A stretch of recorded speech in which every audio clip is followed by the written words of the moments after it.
معزز ناظرین، السلام علیکم ورحمۃ اللہ وبرکاتہ۔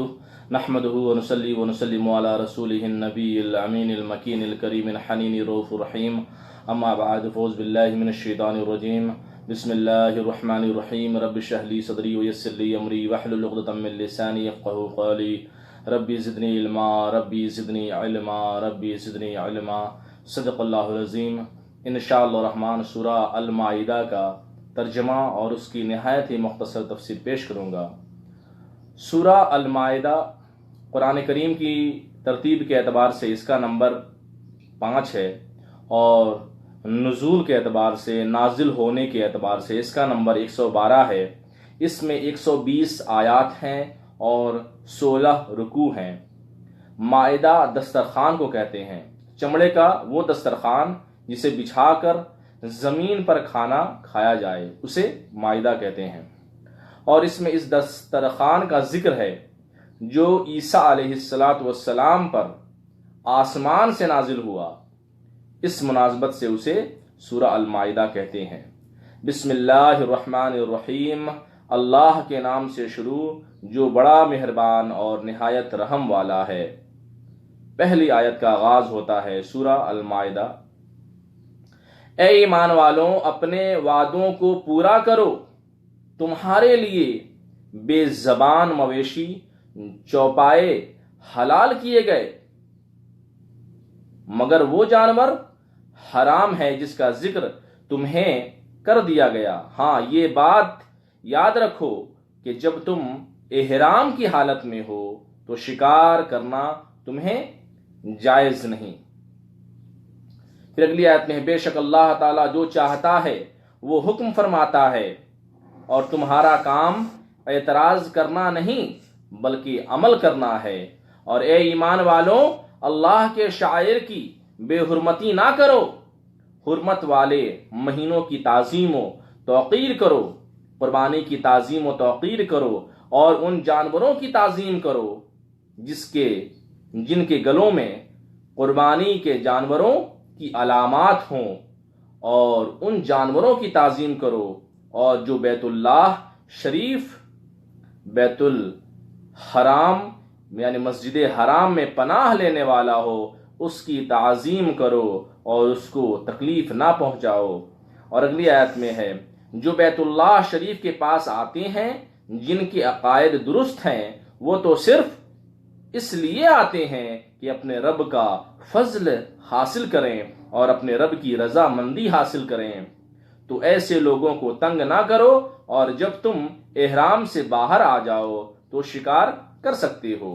اور اگلی آیت میں ہے: جس قوم نے تمہیں مسجد حرام سے روکا، اس کی دشمنی اس بات پر نہ ابھارے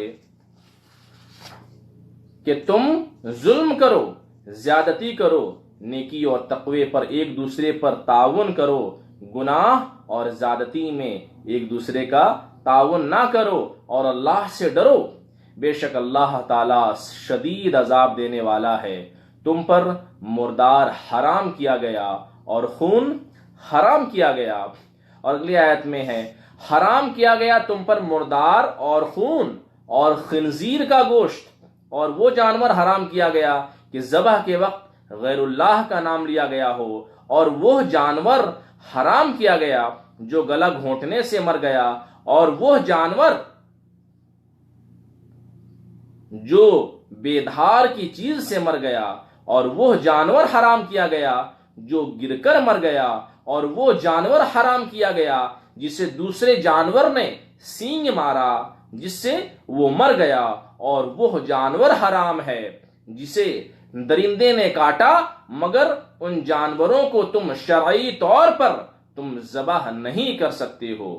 یعنی اللہ تبارک و تعالیٰ نے قرآن کریم میں ہر چیز کو کھول کر بیان کر دیا، ہر چیز کو تفصیل کے ساتھ بیان کر دیا۔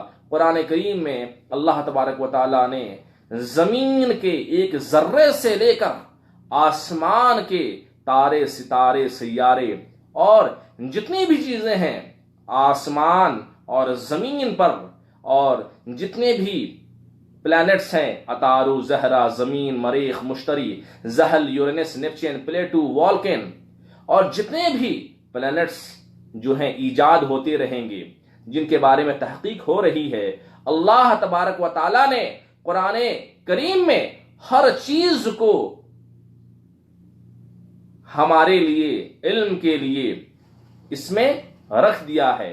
اب ہمارا یہ فرض بنتا ہے کہ جو ہے ہم کس طرح سے علم حاصل کریں اور کس طرح سے قرآن کریم سے ہم سائنسی تحقیقات کریں، قرآن کریم سے نیچر کو، فطرت کو، قدرت کو ہم تلاشیں اور اس کے بارے میں ہم تحقیق کریں کہ ہم کیا کر رہے ہیں اور اللہ تبارک و تعالی کی شان ربوبیت کیا ہے، اللہ تبارک و تعالی کی شان الوہیت کیا ہے۔ جب ہم قرآن کا مطالعہ کریں گے، جب ہم قرآن کے تراجم کو پڑھیں گے، قرآن کے تراجم کو سمجھیں گے، تو اس کی تفاسیر پڑھیں گے اور بہت سارے محدثین کی اور مفسرین کی جب ہم تفسیر پڑھیں گے، تفاسیر کو پڑھیں گے، تب ہمیں پتہ چلے گا الحمدللہ رب العالمین الرحمن الرحیم مالک یوم الدین۔ وہی اللہ ہے، کون؟ الحمدللہ رب العالمین، ساری تعریفیں اللہ کے لیے ہیں جو سارے جہان والوں کا پالنے والا ہے، جو تمام مخلوقات کا ایک ذرے ذرے کا کون ہے؟ وہ پالنے والا ہے اور بڑا مہربان، نہایت رحیم اور روز جزا کا مالک ہے۔ ویسے تو اللہ تبارک و تعالیٰ کی تعریف اگر ساری کائنات اور کائنات کا ذرہ ذرہ مل کر ابھی سے لے کر بروز قیامت تک اگر اللہ کی شان کو بیان کرنا شروع کر دے تو انسان اور ساری کائنات کا وجود ختم ہو سکتا ہے، مگر اللہ تبارک و تعالی کی شان اور شان ربوبیت کو وہ مکمل طور پہ بیان نہیں کر سکتا۔ بس انسان اپنی بساط کے مطابق اللہ کا ذکر کرتا ہے اور اللہ کی شان، اللہ کا مقام بیان کرتا ہے۔ اگلی آیت میں ہے کہ مردار کی قسمیں بیان کی گئیں کہ مردار سے مراد وہ جانور بھی ہے جو گلے میں رسی پھنس گئی اور گلا دبنے سے وہ مر گیا، جیسا کہ ہم سب کے گھروں میں جو جانور ہوتے ہیں وہ رسی سے باندھے ہوتے ہیں، تو کبھی کبھی ایسا ہوتا ہے کہ رسی پھنس جاتی ہے، تو وہ رسی پھنس گئی اور جانور خود بخود مر گیا تو وہ حرام ہو گیا۔ اور مردار جانور وہ ہوتا ہے جسے ذبح کیا گیا لیکن کسی دھار والی چیز سے ذبح نہیں کیا گیا بلکہ پتھر مار کر اسے ہلاک کیا گیا۔ تو جیسا کہ کبھی کبھی ایسا ہوتا ہے کہ کوئی بڑا بدماش جانور ہوتا ہے، بڑا سرکش جانور ہوتا ہے، تو آپ اس سے قابو کرنے کے لیے پتھر سے مارتے ہیں کہ پتھر سے مارے کہ وہ زمین پہ گر جائے اور گرنے کے بعد اسے ذبح کیا جائے۔ تو آپ نے ایسا کیا، پتھر سے اسے مارا، اسی وقت وہ فوت کر گیا تو وہ حرام ہو گیا۔ اگر اس میں جان ہے، اگر وہ جان ہے، اگر وہ ہل رہا ہے، اگر آپ کو ایسا لگے کہ وہ زخمی ہو گیا، مرا نہیں، تو آپ اسے بسم اللہ اللہ اکبر، بسم اللہ اللہ اکبر، بسم اللہ اللہ اکبر، کم سے کم بسم اللہ پڑھ کے ذبح کر دیں گے تو وہ حلال ہو جائے گا۔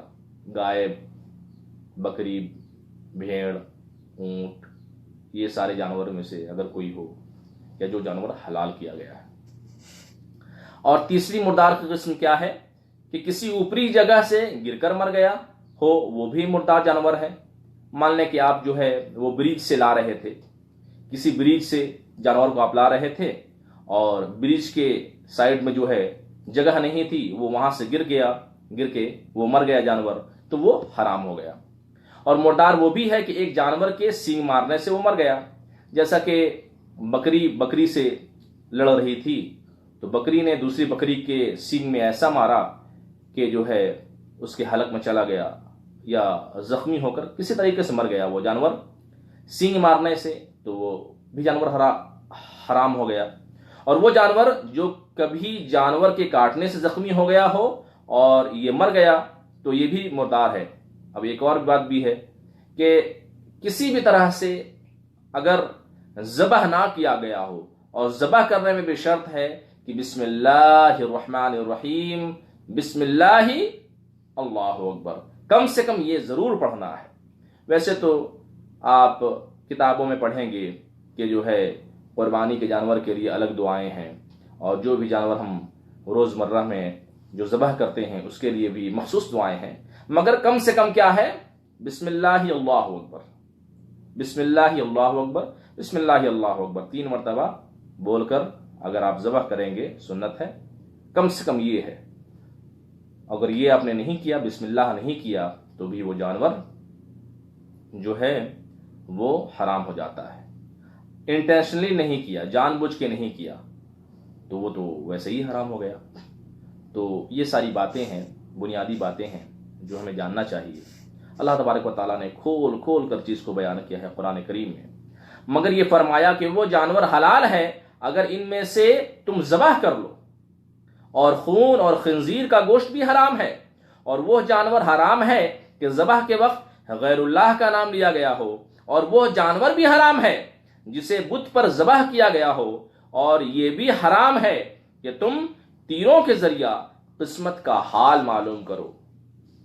آپ دیکھیں گے کہ بہت سارے شہروں میں، کولکاتہ میں، ممبئی میں، چنئی میں، دہلی میں بہت ساری عورتیں آتی ہیں جن کے لکڑی پہ لکھا ہوتا ہے کہ جو ہے آپ وہ جو ہے 10 لکڑیوں کو دکھاتی ہیں، آپ اس میں سے 1 لکڑیاں اٹھا لیتے ہیں، تو وہ لکڑیوں کو بتاتی ہیں کہ تمہیں 50 سال زندہ رہنا ہے، تمہیں جو ہے 80 سال کے بعد تمہیں رزق ملنے والی ہے، تمہیں بڑا دولت مند ہونے والا ہے، تم کنجوس ہو، وغیرہ وغیرہ، نعوذ باللہ من ذالک۔ یہ ساری چیزیں اللہ تبارک و تعالیٰ نے قرآن کریم میں کیا فرمایا؟ یہ ساری چیزیں حرام ہیں، اور وہ جانور بھی حرام ہے جسے بت پر ذبح کیا گیا۔ اس کے بعد کیا ہے؟ اور یہ بھی حرام ہے کہ تم تیروں کے ذریعہ قسمت کا حال معلوم کرو۔ تو یہ کام کرو اور یہ کام نہ کر، اور یہ تیر کو وہ خالی چھوڑ دیتے ہیں، اور یہ تیروں کے ذریعہ فال نکالتے ہیں۔ قسمت کا حال معلوم کرنا یہ گناہ ہے، اور آج کے دن کافر تمہارے دین سے مایوس ہو گئے۔ بس تم ان سے نہ ڈرو، مجھ سے ہی ڈرو، مجھ سے ہی ڈرو۔ آپ دیکھیں گے کہ بہت سارے لوگ جو ہیں وہ لبرا پہ، بہت سارے لوگ جن کی پیدائش جنوری میں ہوئی، فروری میں ہوئی، مارچ، اپریل میں، جون، جولائی، اگست، ستمبر، اکتوبر، نومبر، دسمبر، تو سب کے لیے جو ہے نا الگ الگ وہ ایک کیٹیگری بنا دیا گیا ہے، اور اس کیٹیگری میں جو ہے وہ ساری چیزیں موجود ہوتی ہیں کہ جس کی پیدائش جنوری میں ہوئی تو اس کی یہ کیٹیگری ہے، اور جو ہے وہ ان خصوصیت کا مالک ہوتا ہے، اور وہ اس صفات کا مالک ہوتا ہے، اور اس کے اندر یہ فیچرز ہوتی ہیں۔ تو یہ ساری چیزیں اللہ تبارک و تعالیٰ نے کیا کہا؟ It is all prohibited and these are all حرام ان اسلام۔ اور اگلی آیت میں، آج کے دن میں نے تمہارے لیے دین کو مکمل کر دیا، یعنی دین مکمل ہو گیا۔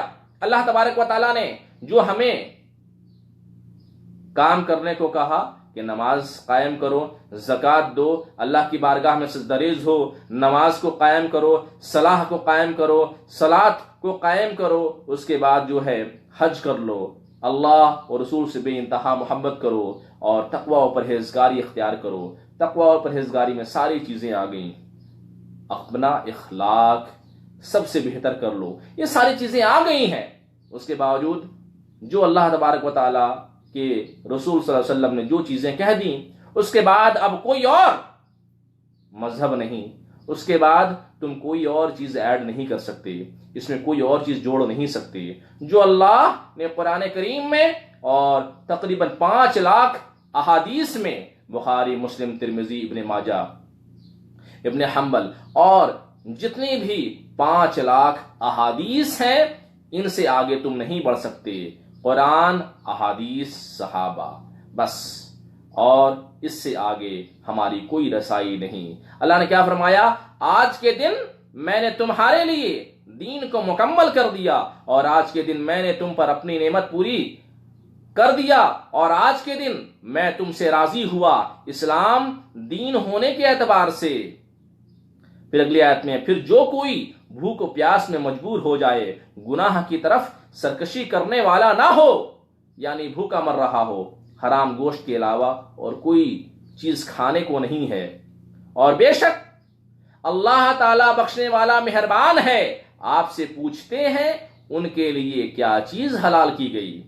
یعنی کبھی کبھی ایسا موقع ہوتا ہے کہ جو ہے انسان جو ہے ایسے جگہ میں پھنس جاتا ہے کہ جو ہے وہاں پہ بہت بھوک لگی ہوتی ہے، پیاس لگی ہوتی ہے، کھانا بھی صرف حرام کا ہے وہاں پہ، یعنی پتہ ہوتا ہے کہ جو بھی گوشت وغیرہ یہاں پہ رکھے گئے ہیں یہ سارا حلال کیا ہوا نہیں ہے، یہ سارا جو جھٹکے سے کیا گیا ہے وہ بسم اللہ پڑھا نہیں گیا ہے۔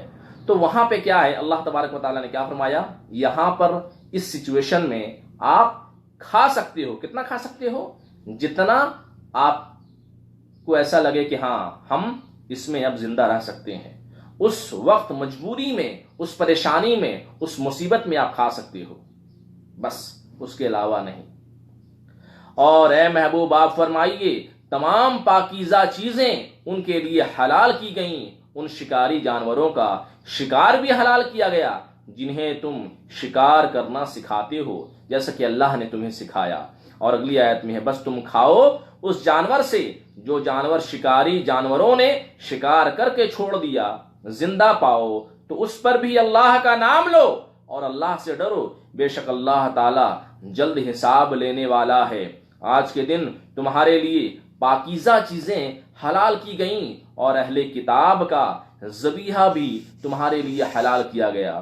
کبھی کبھی ایسا ہوتا ہے کہ ہم جاتے ہیں اور شکار کرنے جاتے ہیں تو ہم نے کارگل کو مارا یا ہم نے کسی بھی جانور کا ہم نے شکار کیا، اور شکار کرنے کے بعد کیا ہوتا ہے کہ وہ آدھا گھنٹے تک یا 20 منٹ تک یا 15 منٹ تک اس کے اندر جان ہوتی ہے۔ ہوتا کیا ہے کہ وہ زخمی ہو جاتا ہے، وہ گر جاتا ہے۔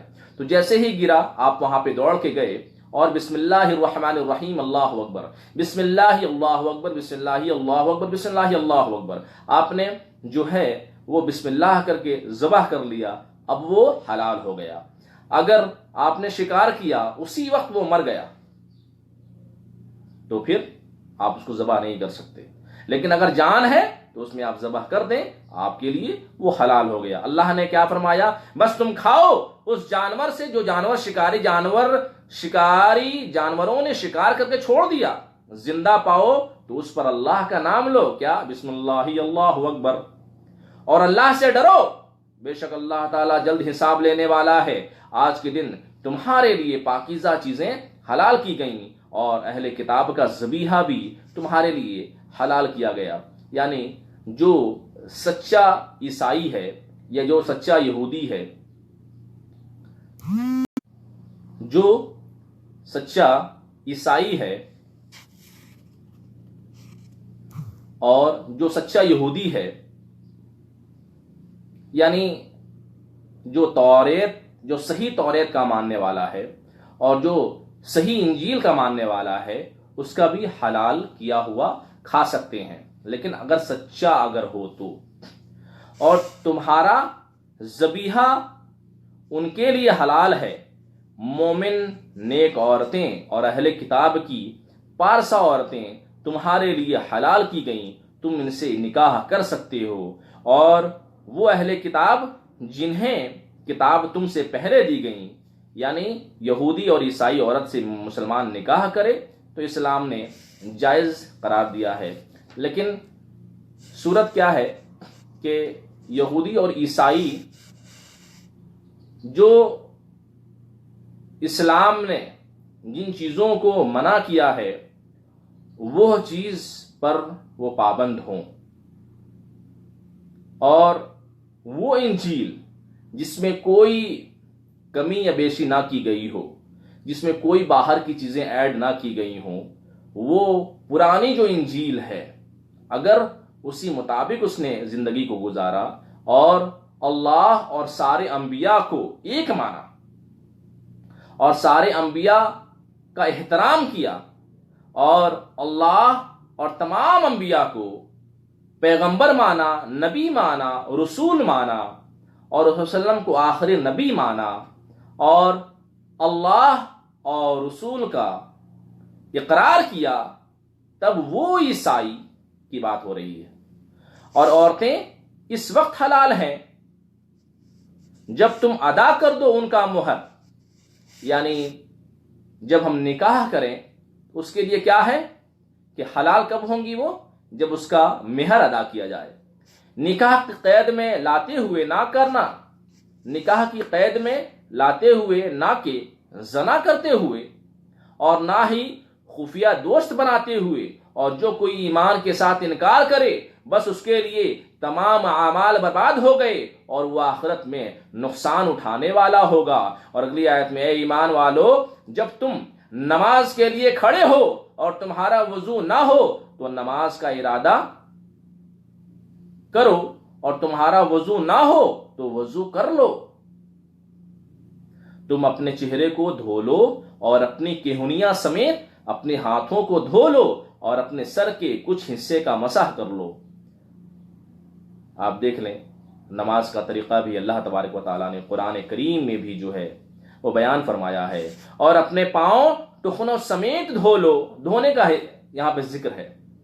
آپ نے پانی لیا، آپ نے ہاتھ دھویا، دھونے سے مراد پانی لگانا نہیں یا پانی چھونا نہیں، پانی اتنا بہانا کہ یہ دھل جائے، دھونا ہے یہ۔ اس کے بعد جو ہے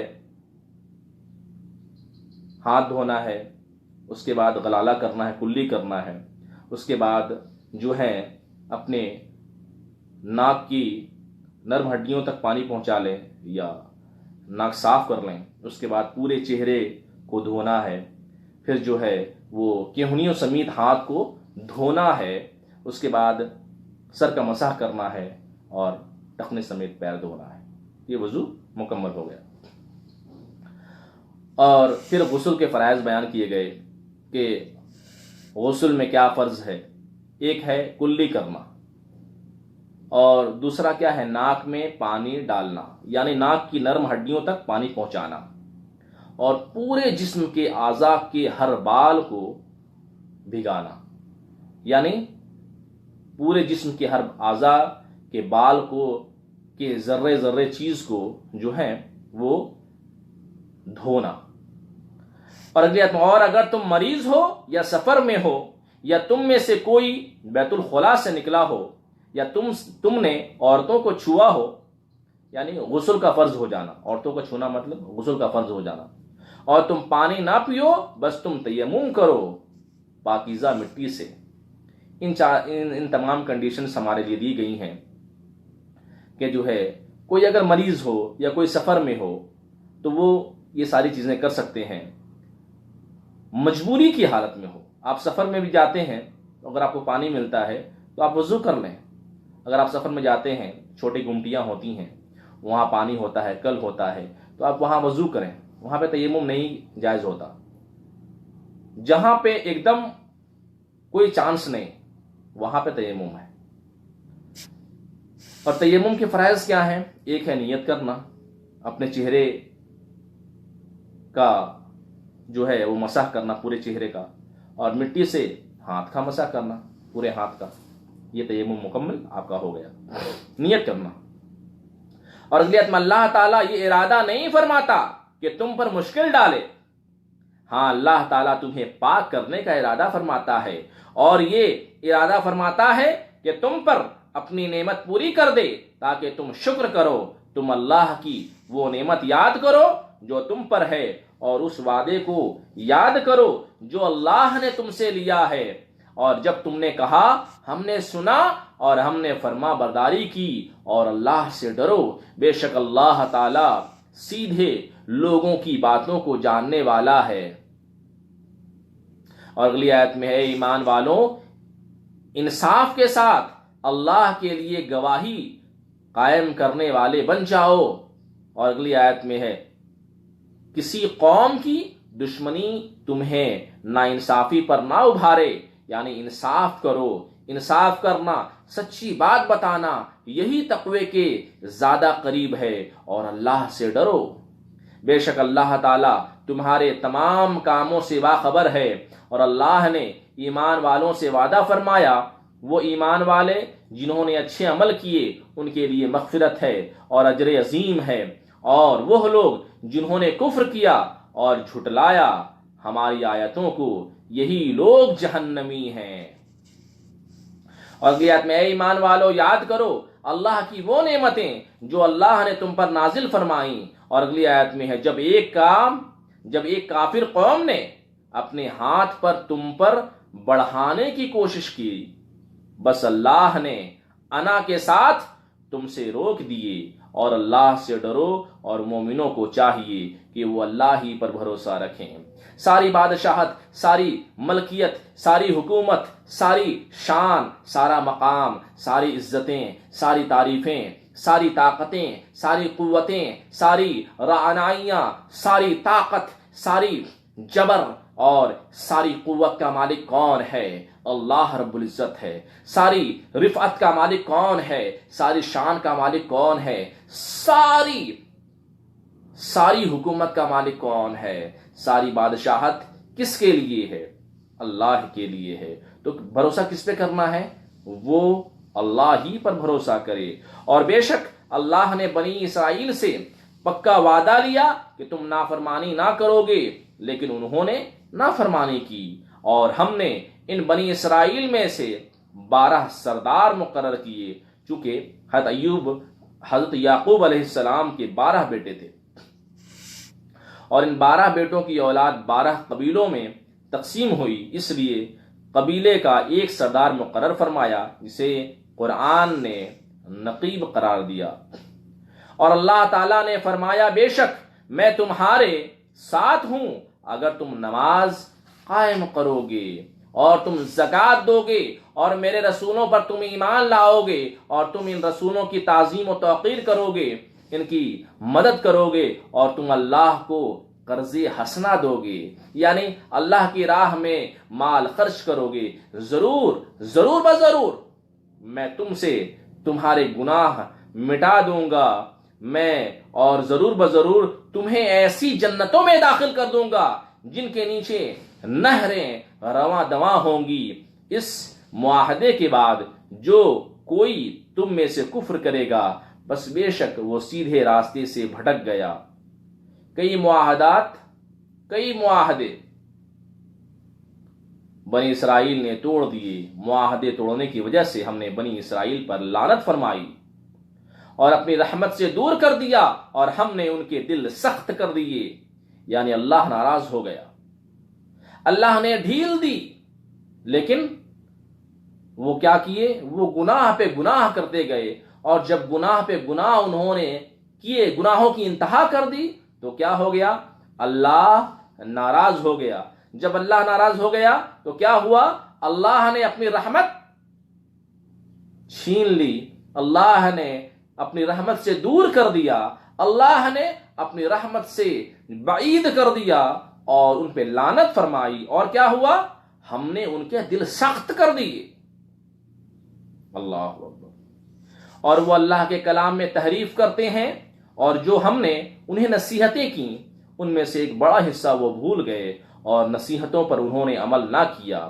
اور اے محبوب ہمیشہ آپ یہودیوں کی سازش میں مطلع ہوتے رہیں گے، مگر ان میں سے تھوڑے ایمان لائیں گے اور سازشیں نہیں کریں گے، بس آپ ان سے درگزر فرمائیے اور انہیں چھوڑ دیجیے، چونکہ ابھی یہودیوں کے خلاف جہاد کا حکم نہیں آیا تھا، مسلمان اس وقت کفار سے لڑ رہے تھے۔ پھر اگلی آیت میں بے شک اللہ تعالیٰ نیکی کرنے والوں کو پسند فرماتا ہے، اور لوگوں میں سے بعض وہ لوگ ہیں جنہوں نے کہا کہ ہم عیسائی ہیں، ان لوگوں سے ہم نے پختہ وعدہ لیا جو انہیں نصیحتیں کی گئیں، وہ نصیحتوں میں سے اکثر نصیحتوں کو وہ بھول گئے۔ یہی حال اب مسلمانوں کا ہے کہ نہ قرآن پہ عمل ہے اور نہ ہی حدیث پہ عمل کرتے ہیں۔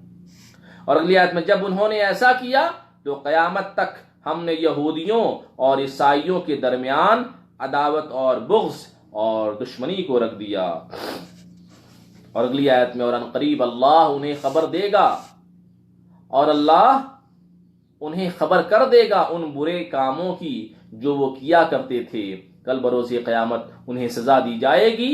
اے اہل کتاب بے شک تمہارے پاس ہمارے رسول آ گئے، وہ رسول بہت ساری چیزیں ظاہر کرتے ہیں جو تم اللہ کی کتاب میں چھپایا کرتے تھے۔ اور اگلی آیت میں ہے اور بہت ساری باتوں کو وہ بیان نہیں کرتے حکمت کے تحت۔ اور اگلی آیت میں ہے کہ بے شک تمہارے پاس اللہ کی طرف سے نور آیا اور روشن کتاب آ گئی، یعنی تمہارے پاس نور، یعنی آقا نامدار، مدینے کے تاجدار، ہم غریبوں کے غمگسار محمد رسول اللہ صلی اللہ علیہ وسلم کی تشریف آوری ہو گئی۔ رسول اللہ علیہ وسلم اس دار فانی میں جو ہیں وہ جلوہ افروز فرما گئے، اس دنیا میں وہ تشریف لا چکے ہیں، اور کیا روشن کتاب، کیا قرآن کریم۔ بے شک تمہارے پاس اللہ کی طرف سے نور آیا اور روشن کتاب آئی۔ اور اگلی آیت میں اللہ تعالیٰ جس کے ذریعہ ہدایت عطا فرماتا ہے اسے جو اللہ کی رضا مندی پر چلے، جو اللہ کی رضا مندی حاصل کرنے کی کوشش کرے اور سلامتی کے راستوں پر چلے، انہیں اللہ ہدایت دیتا ہے۔ اور اللہ ان مسلمانوں کو، ان ہدایت کے طلبگاروں کو اپنے اذن سے اندھیروں سے نکال کر نور کی طرف لے جاتا ہے اور انہیں سیدھے راستے کی ہدایت دیتا ہے۔ یعنی جو اللہ کی راہ میں کوشش کرتا ہے، جو اللہ کی راہ میں جہاد کرتا ہے، جو اللہ کی راہ میں آگے بڑھنے کے لیے کیا کرتا ہے، قربانیاں دیتا ہے، اللہ تبارک و تعالیٰ نے کیا فرمایا کہ جو ہے اللہ ان کو ہدایت کا نور عطا فرماتا ہے۔ اللہ انہیں اندھیروں سے نکال کر کیا روشنی میں نور والی جگہوں میں داخل فرماتا ہے۔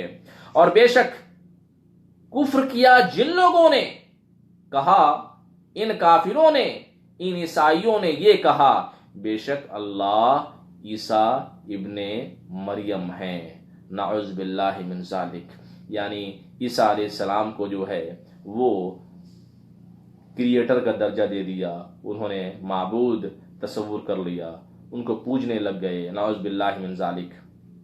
اللہ اگلی آیت میں کیا فرماتا ہے، اے محبوب، اے محمد رسول اللہ صلی اللہ علیہ وسلم، آپ فرمائیے کہ تم عیسیٰ علیہ السلام کو خدا سمجھتے ہو، اللہ سمجھتے ہو، تو ذرا یہ بتاؤ اگر اللہ تعالیٰ عیسیٰ علیہ السلام اور ان کی ماں بلکہ انسانوں کو اور تمام کائنات میں جو مخلوق ہیں سب کو وفات دینا چاہے تو کیا کوئی چیز، کیا کوئی اللہ کو روک سکتا ہے؟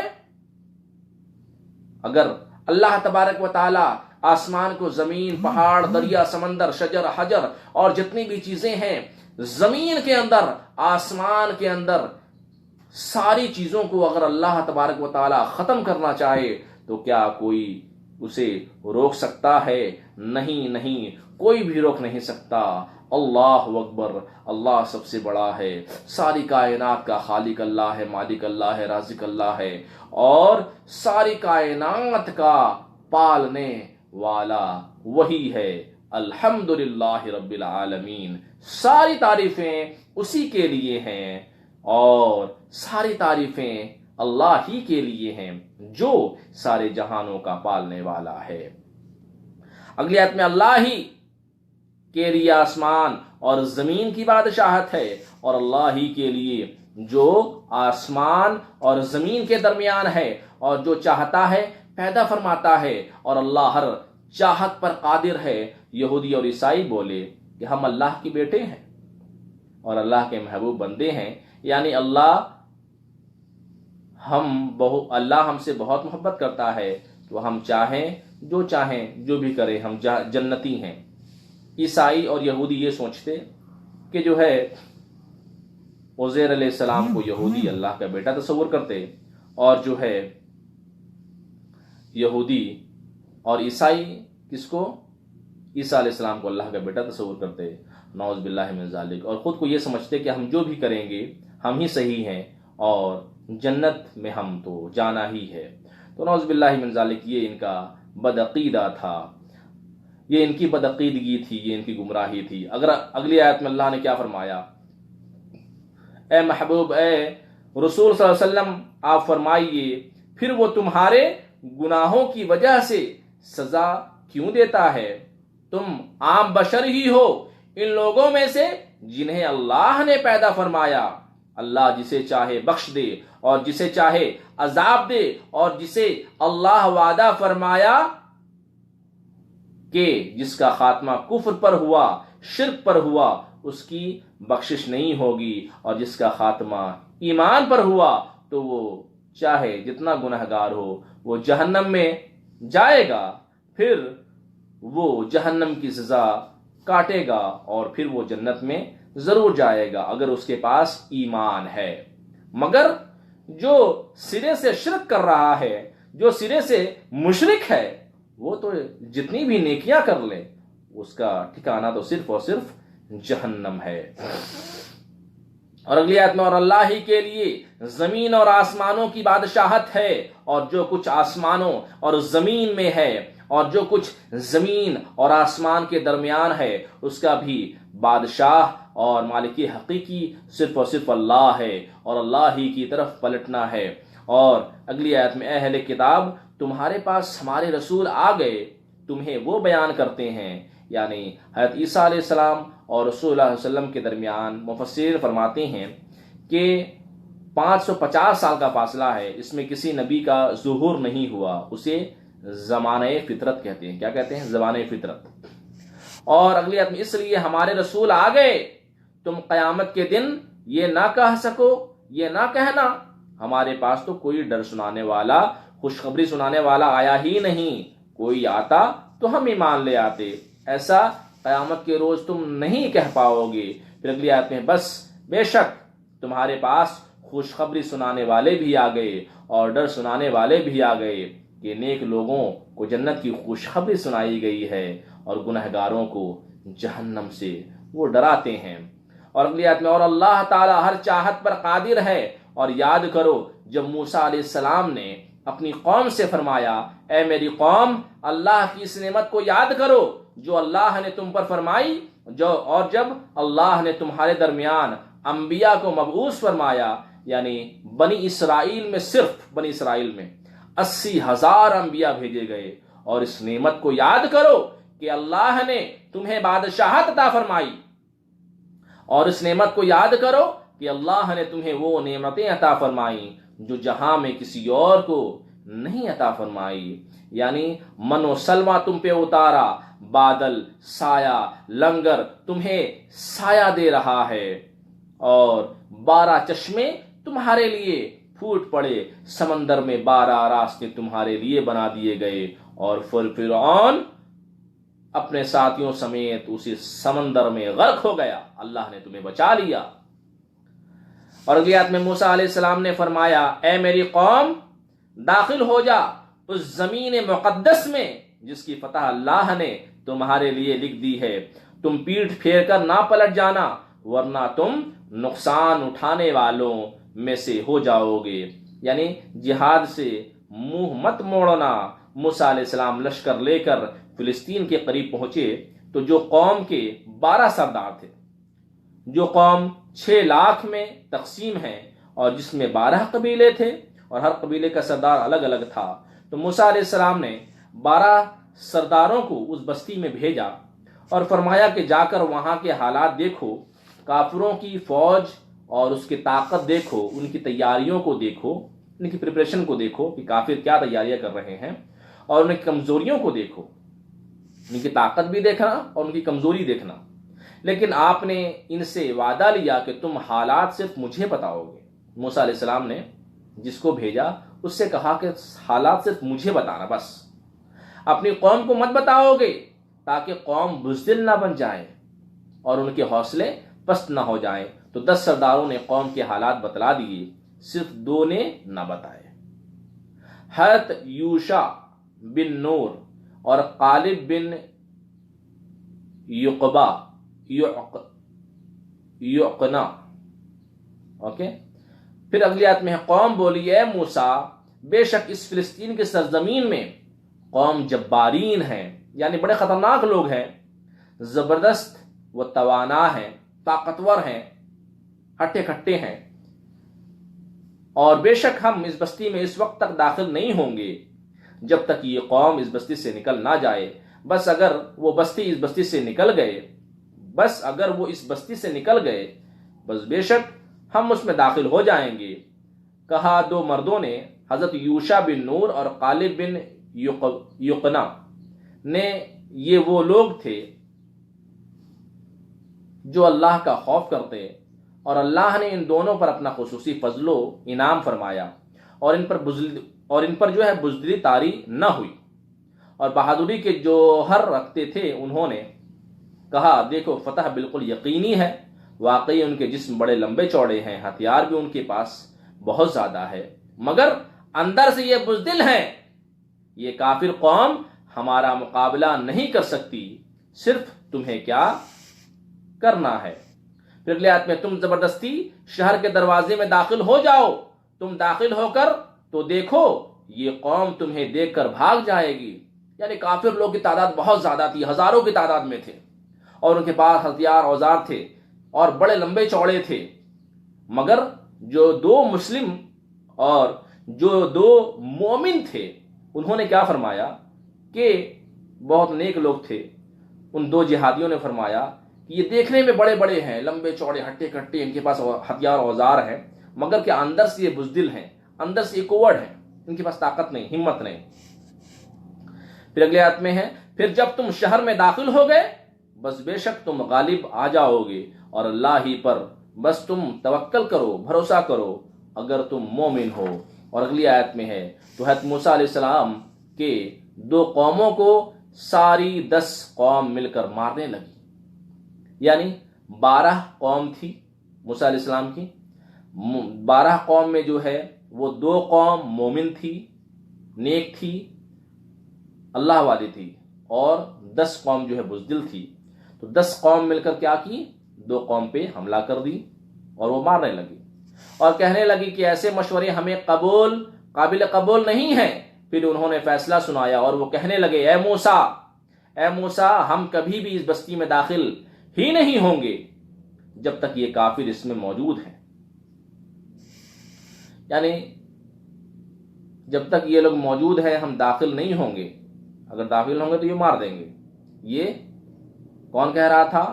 یہ بنی اسرائیل کے 10 قوم کہہ رہی تھی۔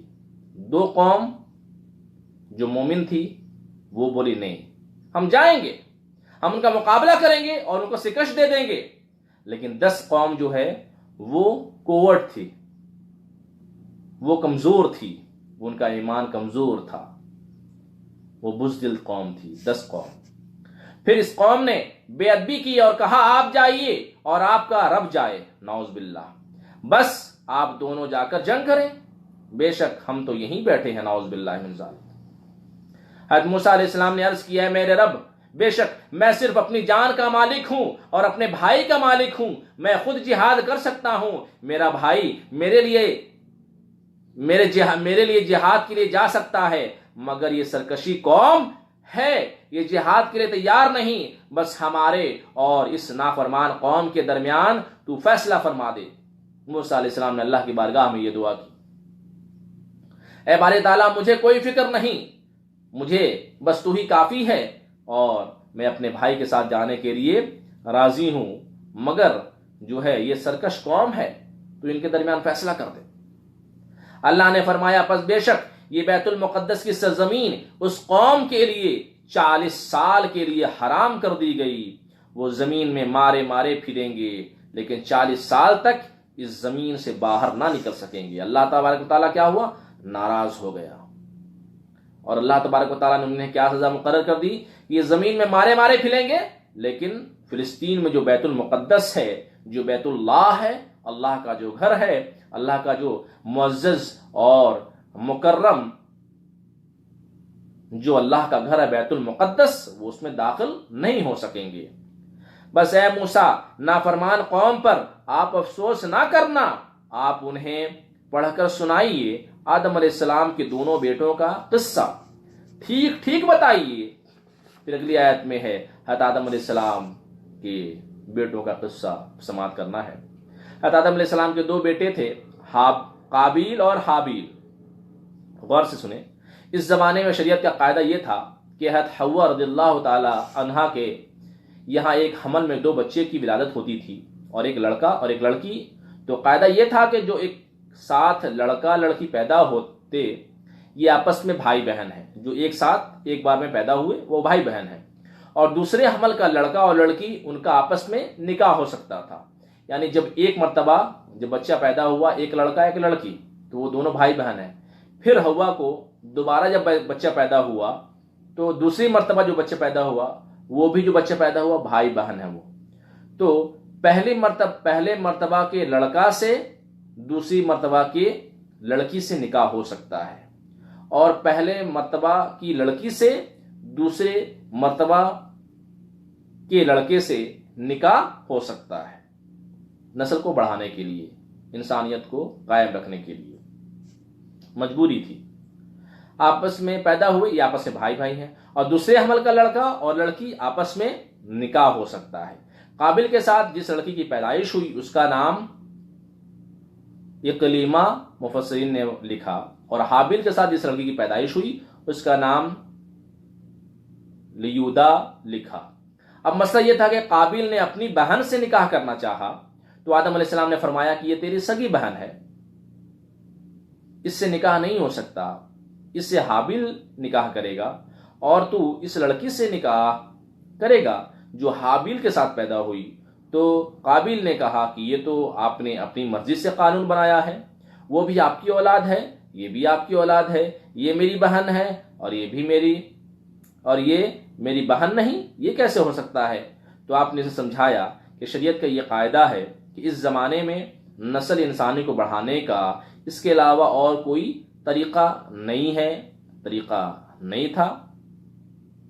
یہ نہ مانا تو آپ نے فرمایا ایسا کرو کہ تم دونوں قربانی پیش کرو، یعنی قابل یہ کہہ رہا ہے کہ جو اس کے ساتھ لڑکی پیدا ہوئی اسی سے وہ نکاح کرے گا، وہ مان نہیں رہا ہے۔ آدم علیہ السلام فرما رہے ہیں یہ تیری اپنی بہن ہے، یہ تیری بہن ہے، اور جو دوسری مرتبہ پیدا ہوئی دوسرے حمل سے وہ اس سے تم نکاح کر لو، لیکن وہ قابل جو ہے وہ راضی نہیں ہو رہا، باپ کی بھی بات نہیں مان رہا اور بھائی کی بھی بات وہ نہیں مان رہا ہے، نہ ہی وہ حابیل کی بات مان رہا ہے قابل، اور جو ہے قابل نے آدم علیہ السلام کی بھی بات نہیں مانی۔ تو پھر کیا ہوا؟ آدم علیہ السلام نے کیا فرمایا کہ چلو حابیل اور قابل تم لوگ دونوں کیا قربانی پیش کرو، اس کے علاوہ اور کوئی طریقہ نہ تھا، نہ مانا۔ آپ نے آدم علیہ السلام نے فرمایا ایسا کرو تم دونوں قربانی پیش کرو، جس کی قربانی اللہ کی بارگاہ میں مقبول ہوگی اس کا نکاح ہم اس سے کر دیں گے۔ تو دونوں نے قربانی پیش کی۔ کہا جاتا ہے کہ حابیل نے گندم کو پیش کیا اور قابل نے بکری کی قربانی پیش کی۔ قربانی رکھ دی گئی، گندم رکھ دی گئی، بکری رکھ دی گئی، اوپر سے آگ آتی اور جس کی قربانی مقبول ہوتی آگ اس قربانی کو راکھ کر دیتی، اور یہ اس کا علامات تھا، اس کی نشانی تھی۔ یہ قربانی اللہ کی بارگاہ میں مقبول ہو گئی تو حابیل کی قربانی مقبول ہو گئی اور قابل کی قربانی مقبول نہ ہوئی۔ اس طرح قابل کا جو ہے وہ حسد اور بڑھ گیا، یعنی بہت زیادہ حسد اور جلن اور دشمنی اور غصہ اور جبریت اور زیادہ اس کا وہ بڑھ گیا۔ کس کا؟ قابل کا۔ پھر اگلی آیت میں ہے جب دونوں نے قربانیاں پیش کی تو ان میں سے ایک کی قربانی قبول کی گئی، کس کی؟ حابیل کی قربانی قبول ہو گئی اور دوسرے کی قربانی قبول نہ ہوئی۔ اور اگلی آیت میں قابل نے کہا اے حابیل میں ضرور بضرور تجھے قتل کر دوں گا، مار دوں گا، ہلاک کر دوں گا۔ حابیل نے جواب دیا کہ اس میں اتنا جلنے کی کیا بات ہے، اس میں میرا کیا قصور ہے؟ قربانی ہم دونوں نے پیش کی، میری قربانی مقبول کی گئی اور تیری قربان رد ہو گئی۔ اگر تو نیک ہوتا، پرہیزگار ہوتا، تقوی والا ہوتا اور والد صاحب کا یعنی آدم علیہ السلام کا فرما بردار ہوتا تو تیری بھی قربانی قبول ہو جاتی۔ اللہ تو ہر پرہیزگاروں ہی کی قربانی قبول فرماتا ہے۔ جب اس نے کہا کہ قتل کر دوں گا تو حابیل نے جواب دیا، اگلی آیت میں ہے اگر تو نے مجھے قتل کرنے کے لیے ہاتھ بڑھایا تو میں تجھے قتل کرنے کے لیے اپنے ہاتھ کو نہیں بڑھاؤں گا۔ قابل نے کہا حابیل کو کہ میں تجھے قتل کر دوں گا، تو حابیل نے کیا کہا؟ تو جب مجھے قتل کرنے آئے گا نا تو میں ہاتھ نہیں بڑھاؤں گا، میں خاموش رہوں گا۔ بے شک میں اللہ سے ڈرتا ہوں جو تمام جہان والوں کا پالنے والا ہے۔ بے شک میں ارادہ کرتا ہوں کہ میرے قتل کا گناہ اور تیرا گناہ جو تو نے والد اور اللہ کی نافرمانی کر کے کیا، یہ سارے گناہ تجھ ہی پر پڑیں، اور میں اپنے آپ کو گناہ سے بچانا چاہتا ہوں۔ اور اگلی آیت میں ہے تو ایسا کام کرے گا تو جہنمی ہو جائے گا، اور یہی ظالموں کی سزا ہے۔ قابیل موقع کی تلاش کر رہا تھا کہ جیسے موقع ملے گا وہ حابیل کو قتل کر دے گا۔ پھر اگلے آیت میں تو وہ شک میں مبتلا تھا کہ کبھی دل کہتا کہ میں قتل کر دوں، کبھی خیال آتا کہ بہت بڑا گناہ ہے، ہمیشہ کے لیے تباہ ہو جاؤں گا۔ اسی کشمکش میں تھا، آخر کار نفس اس پہ حاوی آ گیا، اور بس اس کے نفس نے اسے اپنے بھائی کے قتل پر ابھارا۔ موقع تلاش کر رہا تھا۔ حضرت آدم علیہ السلام جو ہے وہ حج کے لیے روانہ ہوئے تو اس نے پیچھے سے حضرت حابیل کو شہید کیا۔ ایسے کیا کہ آپ سو رہے تھے تو پتھر سے آپ کا سر کچل دیا۔ قابیل نے جو ہے آخر کار حابیل کا قتل کر دیا۔ آدم علیہ السلام جو ہے وہ حج کرنے کے لیے چلے گئے، دیکھا کوئی بھی نہیں ہے، اور حابیل جو ہے وہ سویا ہوا تھا۔ قابیل آیا بڑا پتھر لے کر، حابیل کا سر اس نے کچل دیا۔ پھر اگلی آیت میں ہے، بس قابیل نے حضرت حابیل کو شہید کر دیا، قتل کر دیا، بس وہ نقصان اٹھانے والوں میں سے ہو گیا۔ تو پھر اس نے لاش کو چھپا دی کہ آدم علیہ السلام کو وہ لاش نہ ملے، اور میں یہ کہہ دوں کہ پتہ نہیں کہاں چلا گیا۔ کبھی درخت کے نیچے رکھتا، کبھی پہاڑ کے بیچ میں رکھتا، کبھی غار میں رکھتا۔ ہر دفعہ یہی خیال آتا کہ آدم علیہ السلام اگر جان لیں گے تو کیا ہوگا، چونکہ حابیل تو اللہ کے نزدیک نیک بندے تھے۔ آپ کا جسم اس کی پیٹھ پر محفوظ رہا، یعنی قابیل نے حابیل کو مار دیا۔ مارنے کے بعد جو ہے قابیل نے حابیل کا جسم اپنے کاندھے پر لے کر ہر جگہ جو ہے وہ پھرتا رہا چھپانے کے لیے، کیسے چھپائیں۔ 1 سال تک جو ہے محفوظ رہا، 1 سال تک انہیں پیٹھ پر لے کر گھومتا رہا۔ اب چونکہ یہ پہلا قتل تھا، اس پوری کائنات میں پہلا قتل جو ہے وہ قابیل نے کیا، تو چونکہ پہلا قتل تھا، جب انسان کچھ غلط کام کرتا ہے تو اس کا ذہن بھی کام نہیں کرتا۔ اب دیکھیں اس کو سمجھ میں نہیں آ رہا تھا کہ کیا کریں، آخر کیسے اس لاش کو چھپائیں۔ وہ 1 سال تک قابیل نے حابیل کو کندھے پر لے کر گھومتا رہا پورے کائنات میں۔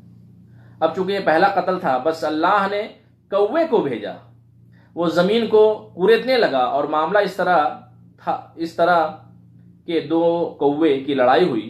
ایک کوے نے دوسرے کوے کو مار دیا، پہلے زخمی کیا، وہ مر گیا، پھر اس نے گڑھے کو کھودا، کوے نے گڑھے کو کھودا، اور اپنی چونچ سے گڑھے کو کھودنے کے بعد اس کوے کو گڑھے میں ڈال کر، اس کو مٹی میں ڈال کر بند کر دیا۔ اگلی آیت میں ہے، یہ کوا اللہ نے اس لیے بھیجا تاکہ یہ کوا قابیل کو دکھائے کیسے وہ اپنے بھائی کی لاش کو چھپائے۔ جب اس نے یہ منظر دیکھا تو کہا، یہ تو اتنا آسان کام تھا، میں بلا وجہ 1 سال تک پھرتا رہا، ہائے افسوس۔ یعنی وہ بہت افسوس کرنے لگا قابیل کہ جو ہے وہ 1 سال تک اپنے کاندھے پہ اتنی محنت کیا، اتنی مشقت کیا، ہر جگہ گھومتا رہا، کیسے آخر لاش کو چھپائیں۔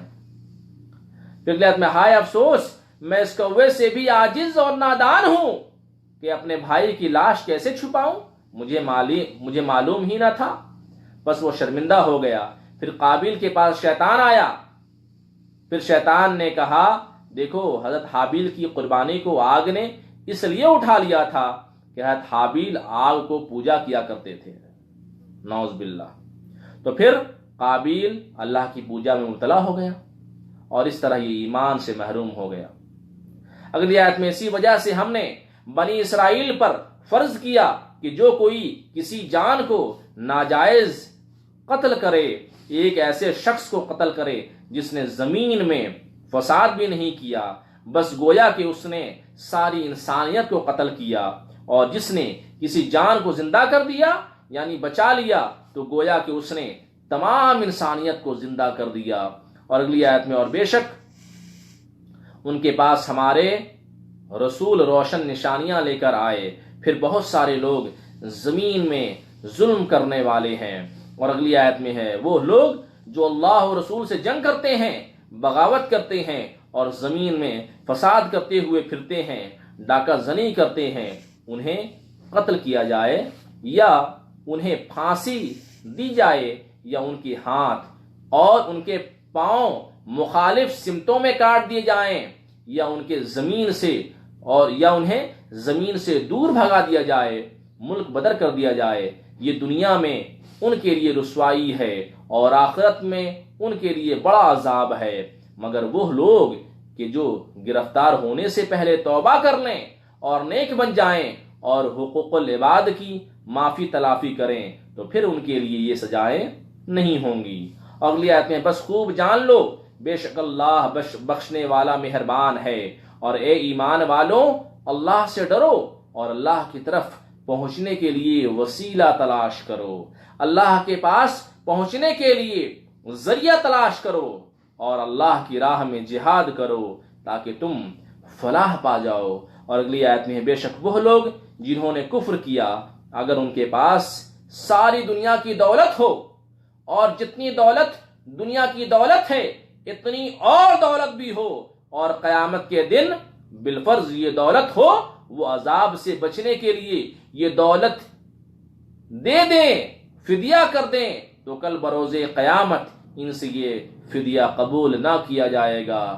یعنی کوئی ایسا کافر ہو جن کے پاس پوری دنیا کی دولت ہو اور ایسی دولت دوگنا تیگنا 100 گنا زیادہ بھی ہو اور اللہ کی بارگاہ میں وہ فدیہ کے طور پہ پیش کرے کہ اے باری تعالیٰ میں دنیا کی ساری دولت آپ کو دے دیتا ہوں، اس کو زکوٰۃ کے طور پہ دے دیتا ہوں، اس کو زکوٰۃ کرتا ہوں، مگر اس کے باوجود بھی جو ہے اس کی کوئی چیز اللہ کی بارگاہ میں قبول نہیں کی جائے گی۔ اور اگلی آیت میں اور ان کے لیے دردناک عذاب ہوگا، وہ کوشش کریں گے، ارادہ کریں گے جہنم سے نکلنے کا، ادھر ادھر بھاگیں گے، سر ٹکرائیں گے، لیکن وہ جہنم سے نہیں نکل سکیں گے۔ اور ان کافروں کے لیے ہمیشہ ہمیشہ کا عذاب ہوگا۔ چور اور چورنی اور ان دونوں کے ہاتھ کاٹ دو۔ اللہ تبارک و تعالیٰ نے قرآن کریم میں ہر چیز کا ذکر کیا ہے کہ کون سی چیز کھانا حرام ہے، کون سی چیز کھانا حلال ہے، کون سا کام کریں گے تو سزا کیا ہے، کون سا کام کریں گے تو اس کے اوپر کون سے اقدامات اٹھانے ہیں۔ اللہ تبارک و تعالیٰ نے قرآن کریم میں ساری چیزوں کو بیان فرما دیا ہے۔ چور اور چورنی ان دونوں کے ہاتھ کاٹ دو، یہ سزا ہے ان دونوں کی جو انہوں نے جرم کیا۔ اللہ کی طرف سے لوگوں کو عبرت ہے اور اللہ غالب حکمت والا ہے۔ اگلی آیت میں ہے بس جو کوئی ظلم سے توبہ کر لے، گناہ سے توبہ کر لے اور اپنی اصلاح کر لے، بس بے شک اللہ اس کی توبہ قبول فرمانے والا ہے، بے شک اللہ بخشنے والا مہربان ہے۔ اور اگلی آیت میں اے سننے والے کیا تو نے نہ جانا اللہ ہی کے لیے آسمان اور زمین کی بادشاہت ہے، اور جسے وہ چاہے عذاب دے اور جسے چاہے گا اسے بخش دے گا، اور اللہ ہر چاہت پر قادر ہے۔ اور اے رسول آپ غم نہ کریں، آپ کو رنجیدہ نہ کریں وہ لوگ جو کفر میں بھاگنے میں جلدی کرتے ہیں، وہ لوگ جنہوں نے زبان سے کہا کہ ہم ایمان لائے لیکن ان کے دل ایمان لے کر نہ آئے، اور یہ منافقوں کی طرح یہ یہودی بھی ہیں، یہ یہودی جھوٹ کو بہت مانتے ہیں، جھوٹ کو بڑے غور و فکر سے سنتے ہیں، جھوٹ کو عام کرتے ہیں، اور اس قوم کی باتیں زیادہ مانتے ہیں کہ جو قوم ابھی تک آپ کی خدمت میں نہ آئی۔ یعنی ظالم لوگ، مکار، فریبی، منافق، فاسق، فاجر لوگ، من گھڑت باتیں کرنے والے لوگ جس کی کوئی حقیقت نہیں۔ اور اگلی آیت میں ہے یہ ایسے ظالم لوگ ہیں کہ انہوں نے اللہ کے کلام کو ان کی جگہوں سے بدل دیا، کلام الہی میں انہوں نے تحریف کی، رد و بدل کی۔ وہ کہتے ہیں اگر تمہیں یہ دیا جائے تو تم لے لینا۔ یعنی حضور کی بارگاہ میں جو ہے چند کچھ یہودی آئے فیصلہ کروانے کے لیے، تو نبی اکرم صلی اللہ علیہ وسلم نے فیصلہ کر دیا۔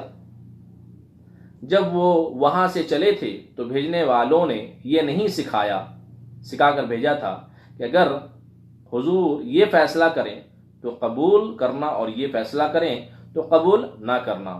وہ یہودی مرد اور عورت نے زنا کیا، اس کی سزا معلوم کرنے کے لیے آئے تو حضور صلی اللہ علیہ وسلم نے وہ سزا بیان کی جو توریت میں ہے، انہوں نے اس سزا کو ماننے سے انکار کر دیا۔ پھر اگلے آیت میں وہ بھیجنے والے ان یہودیوں سے کہتے ہیں اگر تمہیں یہ فیصلہ ملے تو قبول کر لینا، اور اگر تمہیں یہ فیصلہ نہ ملے تو تم اسے چھوڑ دینا، اسے قبول نہ کرنا، اور جسے اللہ تعالی ہلاک فرمانا چاہے تو اے سننے والے تو اسے اللہ کے عذاب سے ہرگز نہیں بچا سکے گا۔ اور اگلی آیت میں اللہ ارشاد فرماتا ہے یہ وہی لوگ ہیں کہ اللہ نے ارادہ نہ فرمایا کہ ان کے دل پاک کرے، ان کے نافرمانیوں کی وجہ سے اللہ ان سے ناراض ہو گیا اور ان کے دلوں کو پاک نہ کیا۔ اللہ ناراض ہو گیا، اور اللہ جس سے ناراض ہوتا ہے اسے کیا ہوتا ہے؟ ہدایت نہیں دیتا۔ اور اللہ ناراض کیسے ہوتا ہے؟ گناہوں کی وجہ سے، کفر کی وجہ سے، شرک کی وجہ سے، فسق کی وجہ سے، فجور کی وجہ سے۔ اللہ تبارک و تعالیٰ ناراض کیسے ہوتا ہے؟ اللہ کی نافرمانیوں کی وجہ سے، سرکشی کی وجہ سے، اور اللہ اور رسول صلی اللہ علیہ وسلم کی نافرمانیوں اور عداوت اور منافقت کی وجہ سے۔ تو جس نے اللہ کی نافرمانی کی اللہ اسے ناراض ہو گیا، اور جب اللہ اسے ناراض ہو گیا تو اللہ نے اسے ہدایت سے دور کر دیا۔ اور اگلی آیت میں اور ان کے لیے دنیا میں ذلت اور رسوائی ہے اور ان کے لیے آخرت میں بڑا عذاب ہے۔ اور یہ یہودی توریت کے ماننے والے جھوٹی باتیں غور سے سنتے ہیں اور اسے پھیلاتے ہیں، بہت زیادہ حرام خور ہیں۔ اور اگلی آیت میں پھر اے محبوب یہودی آپ کی خدمت میں آئیں تو آپ ان کے درمیان فیصلہ کر دیں، اور اگر آپ چاہیں تو فیصلہ نہ کریں اور آپ ان سے اعراض کر لیں، اور اگر آپ ان کا فیصلہ نہ کریں اور اعراض کر لیں تو وہ آپ کو کچھ بھی نقصان نہیں پہنچا سکیں گے، اور اگر آپ فیصلہ کریں تو ان کے درمیان انصاف سے فیصلہ کریں۔ اور اگلی آیت میں بے شک اللہ تعالیٰ انصاف کرنے والوں کو پسند فرماتا ہے، اور آپ سے کیسے فیصلہ فرمائیں گے حالانکہ ان کے پاس توریت موجود ہے جس میں اللہ کا حکم اور اللہ کا فیصلہ موجود ہے۔ یعنی ان کے پاس ساری چیزیں اللہ تبارک و تعالیٰ کے قوانین، اللہ تبارک و تعالیٰ کے اصول، اللہ تبارک و تعالیٰ کی شرائط، اللہ تبارک و تعالیٰ نے توریت میں ساری چیزیں، رولز ریگولیشنز، ساری چیزیں بیان کر دی ہیں، مگر کیا وہ چاہتے ہیں کہ کوئی ان کے اپنے پسند کی کوئی چیز مل جائے اور اس سے وہ کام انجام دیں، نعوذ باللہ من ذالک۔ پھر اس کے بعد وہ منہ پھیر لیتے ہیں جب اللہ کا حکم توریت میں موجود ہے پھر بھی نہیں مانتے۔ یہ لوگ ہرگز مومن نہیں ہیں، توریت پر بھی ایمان لانے والے نہیں ہیں، یعنی وہ رسول صلی اللہ علیہ وسلم پہ تو ایمان لاتے نہیں۔ یہ تو بڑی بات ہے، حتیٰ کہ وہ خود کو یہودی کہتے ہیں، حتیٰ کہ وہ خود کو توریت کا ماننے والا کہتے ہیں، مگر توریت پر بھی وہ عمل نہیں کرتے۔ بے شک اگلی آیت میں بے شک ہم نے توریت کو نازل فرمایا، اس میں ہدایت بھی ہے اور نور بھی ہے۔ اس توریت کے ذریعے نبیوں نے فیصلہ فرمایا، ان نبیوں نے فیصلہ فرمایا جو اللہ کی بارگاہ میں ہمیشہ جھکے رہے۔ کن کے لیے فیصلہ فرمایا، یہودیوں کے لیے۔ کن کے لیے فیصلہ فرمایا؟ یہودیوں کے لیے۔ اور اگلی آیت میں توریت کے ماننے والوں میں جو صحیح العقیدہ علماء تھے ان کی دو قسمیں تھیں، ایک جو ہے وہ عوام میں رہ کر دین کی خدمت کرتے، اور دوسرا جو ہے وہ جو رہبانیت اختیار کرتے۔ جو نیک جو توریت کے ماننے والے تھے ان کی دو قسمیں بیان کی گئی ہیں۔ پھر آیت میں اس کے مطابق فیصلہ کرتے جو اللہ کی کتاب کی حفاظت کرنے کا حق تھا اور وہ اس پر گواہ تھے۔ بس تم لوگوں سے نہ ڈرو اور خاص مجھ ہی سے ڈرو، اور میری آیتوں کے بدلے تھوڑی قیمت حاصل نہ کرو، یعنی دنیا کو لوگوں کو خوش کرنے کے لیے سچ کو نہ چھپاؤ، اور میری آیتوں کے بدلے تھوڑی قیمت حاصل نہ کرو۔ ساری دنیا کی دولت آخرت کے مقابلے میں فانی ہے، بیکار ہے، وہ قلیل ہے، وہ بالکل رخیص ہے، وہ بالکل جو ہے وہ کم ہے، وہ بالکل ہی ذرہ برابر کے مطابق ہے۔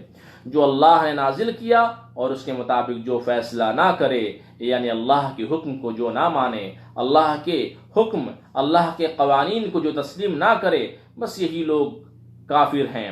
اور اگلی آیت میں ہے، اور ہم نے ان توریت کے ماننے والوں پر فرض کیا جان کے بدلے جان، آنکھ کے بدلے آنکھ، ناک کے بدلے ناک، کان کے بدلے کان، دانت کے بدلے دانت، اور زخموں میں بھی بدلہ ہے، اور جو کوئی معاف کر دے وہ اس کے گناہوں کا کفارہ ہے۔ اور اگلی آیت میں اللہ نے جو حکم نازل کیا اس کے مطابق جو فیصلہ نہ کرے، بس یہی لوگ ظالم ہیں۔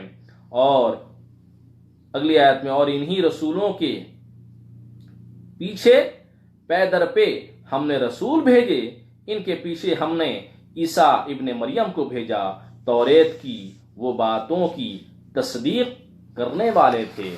یعنی قرآن کریم میں کیا ہے؟ زبور کی تصدیق ہے۔ قرآن کریم میں کیا ہے؟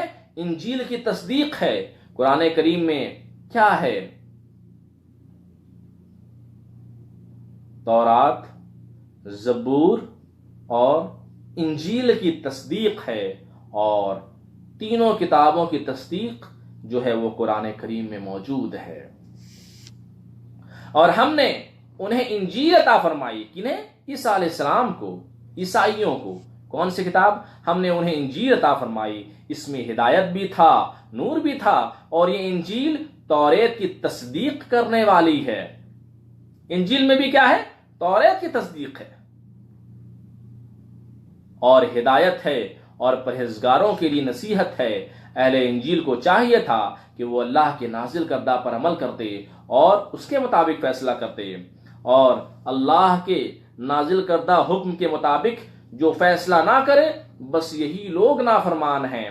اور ہم نے نازل کیا اے محبوب صلی اللہ علیہ وسلم آپ کی طرف اس قرآن پاک کو حق کے ساتھ، یہ آپ سے پہلے کتابوں کی تصدیق کرنے والا ہے اور ان کے احکام کی حفاظت کرنے والا ہے۔ پس اے سننے والوں لوگوں کے درمیان فیصلہ کرو اس کے مطابق جو اللہ نے قرآن میں نازل کیا۔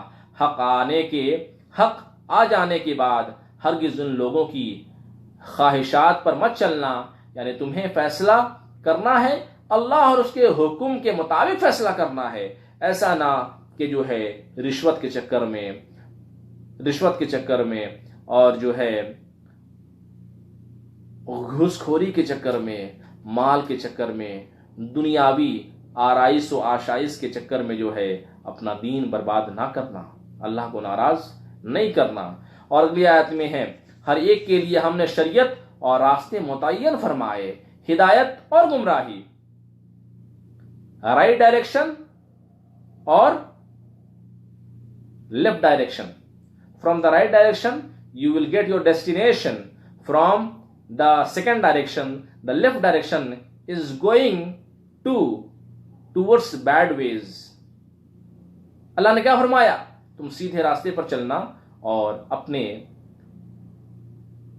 دین کو، اسلام کو، شریعت کو، اللہ کو راضی کر لینا۔ ایک ہدایت کا راستہ ہے اور ایک گمراہی کا راستہ ہے۔ اور اگر اللہ تعالیٰ چاہتا تم سب کو ایک ہی امت بنا دیتا، یعنی سب ایمان لے آتے۔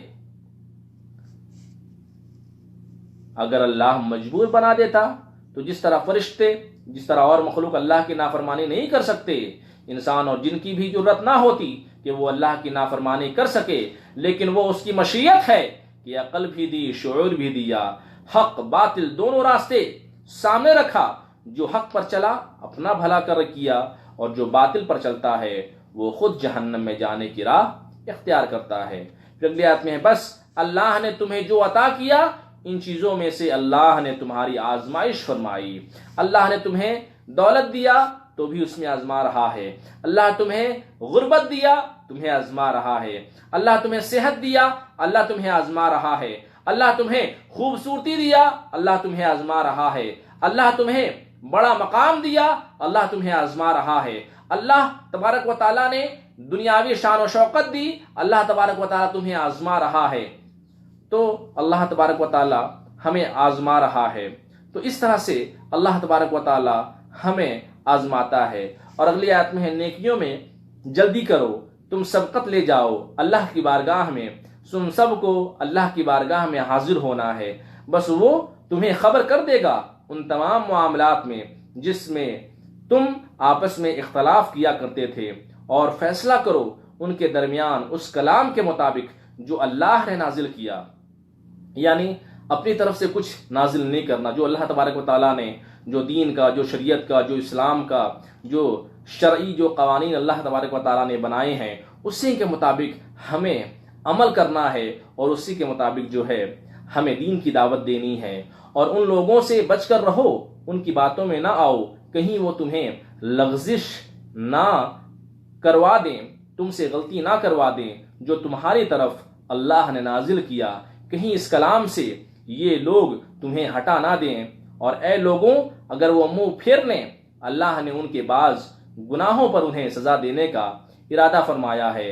اور اگلی آیت میں اور لوگوں کے اوپر چلو گے، اور بے شک اکثر لوگ ضرور نافرمان ہیں، یعنی فاسق ہیں، اور کیا جاہلیت کا حکم وہ چاہتے ہیں، یعنی شریعت سے ہٹ کر۔ اور اگلی آیت میں اور اللہ سے بڑھ کر حکم کس کا اچھا ہے کہ اللہ کے فیصلے کو چھوڑ کر دنیا کے بنائے ہوئے قانون کو اپنایا جائے، یہ اللہ کا فیصلہ اس قوم کے لیے ہے جو یقین رکھتی ہے۔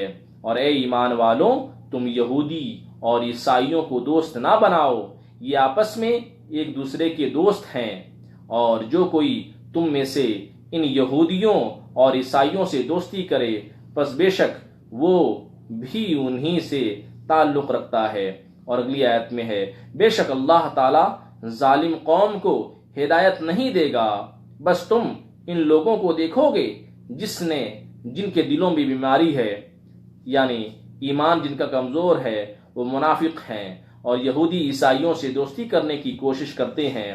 وہ کہتے ہیں ہمیں یہ ڈر لگتا ہے کہیں کوئی مشکل ہم پہ آ نہ پڑے، کہیں ہم گردش میں نہ آ جائیں، اس لیے ہم ان کو دوست بنائے رکھتے ہیں تاکہ یہ ہمارے کام آ جائیں۔ پھر اگلی آیت میں ہے بس ان قریب اللہ تعالی فتح عطا فرمائے گا، یا اپنی قوم یا اپنی طرف سے کوئی فیصلہ فرمائے گا۔ پھر جن لوگوں نے یہودی اور عیسائی سے دوستیاں کی وہ اپنے جی میں بڑے شرمندہ ہوں گے۔ اور اگلی آیت میں وہ لوگ جو ایمان لائے ہوئے تھے، کیا یہ وہی لوگ ہیں جنہوں نے اللہ کی قسمیں کھائیں تھیں اور دور سے وعدہ کیا تھا؟ بے شک وہ ضرور تمہارے ساتھ ہیں، ان کے اعمال برباد ہو گئے، بس وہ نقصان اٹھانے والے ہو گئے۔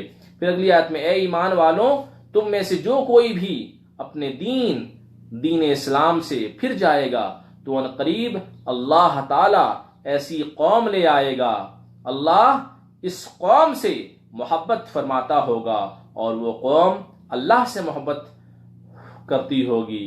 اور اگلی آیت میں وہ لوگ، وہ نیک لوگ مومنوں کے سامنے نرم ہوں، عاجز کرنے والے ہوں گے، اور کافروں پر وہ سختی کرنے والے ہوں گے، اور وہ اللہ کی راہ میں جہاد کرنے والے ہوں گے۔ اور اگلی آیت میں وہ کسی ملامت کرنے والے کی ملامت کا خوف نہیں کریں گے، یہ اللہ کا فضل ہے جسے اللہ عطا فرمائے گا، اور اللہ وسعت والا علم والا ہے۔ اور اگلی آیت میں ہے تمہارا دوست تو صرف اللہ ہی ہے، اور تمہارا دوست اللہ کا رسول ہے، اور وہ ایمان والے تمہارے دوست ہیں جو نماز قائم کرتے ہیں اور وہ زکوٰۃ ادا کرتے ہیں اور وہ رکوع کرنے والے ہیں۔ اللہ تبارک و تعالیٰ نے ایمان والوں کے بارے میں اور صحیح عقیدہ رکھنے والوں کے بارے میں کیا فرمایا کہ تمہارا دوست، تم کس کو دوست بناؤ؟ تم کافروں کو اپنا دوست نہ بناؤ۔ دوست کس کو بنانا ہے؟ مسلمان کو، مومن کو، مسلم کو دوست بنائے۔ تمہارا دوست تو صرف اللہ ہے، اور تمہارا دوست اللہ کا رسول ہے، اللہ بھی ہے اور اللہ کا رسول ہے، اور وہ ایمان والے تمہارے دوست ہیں جو نماز قائم کرتے ہیں اور وہ زکوٰۃ ادا کرتے ہیں اور وہ رکوع کرنے والے ہیں۔ اور اللہ تبارک و تعالیٰ نے دوست کے بارے میں فرما دیا کہ اللہ تبارک و تعالیٰ تمہارا دوست ہے، اللہ کے رسول تمہارے دوست ہیں، اور کون دوست ہیں؟ جو نیک بندے ہیں، جو نماز قائم کرتے ہیں، جو زکوٰۃ دیتے ہیں، جو رکوع کرتے ہیں۔ اور اگلی آیت میں ہے کل بروز قیامت انسان اسی کے ساتھ ہوگا جس سے اس نے محبت کی، اور جو اس سے محبت کرے اور ایمان والوں سے دوستی کرے، پس بے شک اللہ والے ہی غالب رہیں گے۔ اور اگلی آیت میں ہے اے ایمان والوں، ان یہودیوں اور عیسائیوں اور کافروں کو اپنا دوست نہ بناؤ۔ اللہ تبارک و تعالیٰ نے کئی مرتبہ قرآن کریم میں فرمایا ہے کہ کافروں کو دوست نہ بناؤ، مشرکوں کو دوست نہ بناؤ۔ پھر اللہ نے بار بار اس کا ذکر بھی کیا ہے کہ یہودیوں کو دوست نہ بناؤ اور عیسائیوں کو دوست نہ بناؤ، نصرانیوں کو دوست نہ بناؤ۔ اللہ تبارک و تعالیٰ نے کھول کھول کر ہر چیز کو باضابطہ اس کی تفسیر بیان کی ہے۔ اے ایمان والو، ان یہودیوں، عیسائیوں اور کافروں کو اپنا دوست نہ بناؤ جو تمہارے دین کا مذاق اڑاتے ہیں، ان سے متاثر ہونے کی حاجت نہیں، اور اللہ سے ڈرو اگر تم ایمان والے ہو۔ اور جب تم نماز کی اذان دیتے ہو، یعنی اذان کا وہ مذاق اڑاتے ہیں اور یہ کھیل کود میں اڑاتے ہیں، نعوذ باللہ من ذالک۔ بہت ساری چیزیں ہم دیکھتے ہیں ہمارے معاشرے میں، لوگ یہودی، عیسائی، کافر، ہندو، غیر مسلم لوگ جو ہے اذان کے وقت باتیں کرتے ہیں، کھیلتے کودتے ہیں، ہنسی مذاق کرتے رہتے ہیں، جبکہ جو ہے اذان کا احترام کرنا اسلام میں جائز ہے۔ اس طرح سے بہت ساری چیزیں ہیں جو انسان کو، مسلمان کو اس چیز کا کیئر کرنا چاہیے۔ تو اللہ تبارک و تعالیٰ نے کیا فرمایا کہ تمہیں اتنی چھوٹی سی زندگی ہے، اگر تمہیں دوست ہی بنانا ہے تو اللہ کو بناؤ، رسول صلی اللہ علیہ وسلم کو بناؤ، اس کے بعد نیک بندوں سے مراد جو نماز پڑھنے والے ہیں، جو زکوٰۃ دینے والے ہیں، جو رکوع کرنے والے ہیں، یعنی اللہ کی بارگاہ میں جھکنے والے ہیں۔ پھر اللہ نے کیا فرمایا؟ اے ایمان والوں، یہودیوں، عیسائیوں سے دوستی نہ کرو، کافروں کو اپنا دوست نہ بناؤ۔ اور اگلی آیت میں اللہ سے ڈرو اگر تم ایمان والے ہو، اور جب تم نمازوں کی اذان دیتے ہو، اذان کا وہ مذاق اڑاتے ہیں۔ کون؟ یہ یہودی اور عیسائی، یہ کافر و مشرک، اور یہ کھیل کود میں اڑاتے ہیں۔ اور اگلی آیت میں یہ کافر قوم عقل نہیں رکھتی، اس لیے دین کا مذاق اڑاتی ہے۔ اور اے محبوب صلی اللہ علیہ وسلم، آپ فرمائیے اے اہل کتاب، تمہیں ہماری کون سی بات بری لگی جو تم ہمارے دشمن بن گئے؟ مگر یہی بات بری لگی ہے کہ ہم اللہ پر ایمان لائے، اور اس پر ایمان لائے جو ہماری طرف نازل کیا گیا، اور اس پر ایمان لائے جو ہم سے پہلے نازل کیا گیا، اور بے شک تم میں سے اکثر نافرمان ہیں۔ اور اے محبوب صلی اللہ علیہ وسلم، آپ فرمائیے کیا میں تمہیں خبر دوں کہ اللہ کے نزدیک سب سے برا ٹھکانہ کس کا ہوگا؟ وہ شخص جس پر اللہ نے لعنت فرمائی اور اللہ نے اس پر غضب فرمایا، اور وہ لوگ کہ جنہیں اللہ نے بندر اور خنزیر بنا دیا۔ اور وہ شخص سب سے برا ہے کہ جس نے شیطان کی پوجا کی، یعنی شیطان کی پوجا کرنے سے مراد شیطان کی جنہوں نے باتیں مانی، شیطان کا کہنا مانا، شیطان کی سرکشی کے ساتھ وہ شرکس بنے رہے، یہی لوگ سب سے بدتر جگہ میں ہوں گے، سب سے سخت عذاب میں ہوں گے، اور سب سے زیادہ راستے سے بھٹکے ہوئے گمراہ ہوں گے۔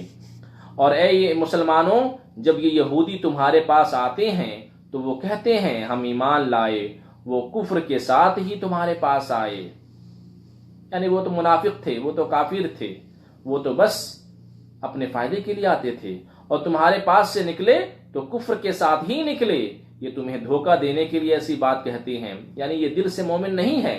اور اگلی آیت میں اور اللہ خوب جانتا ہے ان باتوں کو جو وہ چھپاتے ہیں۔ اور ان یہودیوں اور ان عیسائیوں کو تم دیکھو گے کہ ان میں سے اکثر کہ تم دیکھو گے وہ گناہ میں اور ظلم و زیادتی میں بہت زور لگاتے ہیں، بہت دوڑ لگاتے ہیں، بہت تیزی کرتے ہیں، کوششیں کرتے ہیں، گناہ میں کوششیں کرتے ہیں، اور وہ حرام کھاتے ہیں، مردار کھاتے ہیں۔ جتنے بھی پگ ہیں، پگلیٹس ہیں، ڈاگس ہیں، اور جتنے بھی حرام جانور ہیں، سب یہ لوگ کھاتے ہیں۔ ایک تو حرام کھاتے ہیں اور حرام کر کے کھاتے ہیں، یعنی اگر مان لیں گائے ہے تو اسے ذبح نہیں کرتے، اسے جو ہے وہ کرنٹ کے ذریعہ مارتے ہیں، اور کرنٹ کے ذریعہ مارنے کے بعد اسے پھر وہ کھاتے ہیں۔ اور اگلی آیت میں جو وہ کام کرتے ہیں بہت ہی برا کام کرتے ہیں، یہودی اور عیسائیوں کے علماء اور راہب پادری انہیں گناہ کی بات کہنے سے روکتے کیوں نہیں ہیں؟ اور انہیں حرام کھانے سے کیوں نہیں روکتے؟ آپ دیکھیں گے بہت سارے یہودی عیسائی یہ لوگ بہت زیادہ جو ہے کام نہیں کرتے اور روکتے نہیں ہیں، جو گناہ کر رہا ہے کرتے چلے جاؤ، مشکل نہیں، کرو کرو کرو، ایسا جو ہے کرنا بھی حرام ہے۔ جو غلط کر رہا ہے اس غلط کو ختم کرنا ہے، نہیں تو اس کو بولنا ہے کہ یہ کام غلط ہے، اگر نہیں ہو تو دل میں کم سے کم یہ ضرور محسوس کرنا ہے کہ یہ غلط کام کر رہا ہے، ایسا نہیں کرنا چاہیے۔ یہ شریعت نے یہ حکم دیا ہے، یہ 3 ضوابط۔ اور اگلی آیت میں ہے کہ جو وہ کام کرتے ہیں وہ بہت ہی برا کام کرتے ہیں، ان کے ہاتھ بندھے ہوئے ہیں، اور جو انہوں نے غلطیاں کی اس کے بدلے میں ان پر لعنت کی گئی، نہیں بلکہ اللہ کے ہاتھ تو پھیلے ہوئے ہیں، یعنی اللہ تو خوب عطا فرما رہا ہے، وہ جسے چاہے وہ جیسے چاہے خرچ فرماتا ہے، عطا فرماتا ہے، اسے کوئی روکنے والا اور پوچھنے والا نہیں۔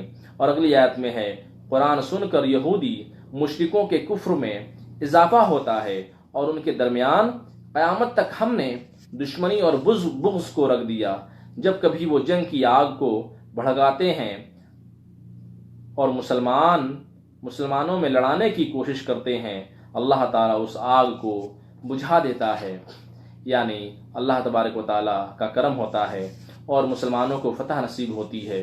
تو اس زمانے میں بھی یہودی مسلمانوں کو کافروں سے، عیسائیوں سے لڑانے کی کوششیں کرتے، جس طریقے سے آج جو ہے UK USA اور ویسٹرن کنٹریز یہ چاہتے ہیں کہ عرب ممالک اور مسلم ممالک ایک دوسرے سے لڑتے رہیں اور اس طرح سے وہ حکومت کرتے رہیں۔ اسی طرح سے یہ کفار و مشرکین، یہودی و عیسائی، یہ سب جو ہے اکٹھے ہو کر کے اس وقت بھی مسلمانوں کے خلاف جو ہے وہ بغاوت کیا کرتے تھے۔ اور یہ یہودی زمین میں فساد کرتے ہوئے پھرتے ہیں، اور اللہ فساد کرنے والوں کو پسند نہیں فرماتا۔ اگر اہل کتاب توریت اور انجیل کو ماننے والے ایمان لے آتے اور تقوی اور پرہیزگاری اختیار کرتے، ضرور ہم ان کی خطاؤں کو مٹا دیتے، اور نعمتوں عیش کے باغات میں ضرور بضرور ہم انہیں داخل فرماتے۔ اور اگلی آیت میں اگر اہل کتاب توریت اور انجیل پر عمل کرتے اور جو قرآن ان کی طرف نازل کیا گیا ان کے رب کی طرف سے ان پر بھی ایمان لاتے اور عمل کرتے، ضرور وہ کھاتے اپنے اوپر سے اور اپنے ٹانگوں کے نیچے سے۔ اور اگلی آیت میں ہے اور ان یہودیوں میں سے، عیسائیوں میں سے، توریت انجیل کے ماننے والوں میں سے کچھ معتدل لوگ ہیں، اکثر ان میں سے ایسے لوگ ہیں جو بہت ہی برے کام کرتے ہیں۔ اور اگلی آیت میں اے رسول صلی اللہ علیہ وسلم، جو آپ کی طرف آپ کے رب نے نازل فرمایا اسے لوگوں کو پہنچا دیجیے، اگر آپ نے ایسا نہ کیا تو آپ نے اللہ کے پیغام کو نہ پہنچایا۔ آپ دین کی تبلیغ فرمائیے، اللہ لوگوں سے آپ کی حفاظت فرمائے گا۔ اور اگلی آیت میں بے شک اللہ تعالیٰ کافر قوم کو ہدایت نہیں دیتا۔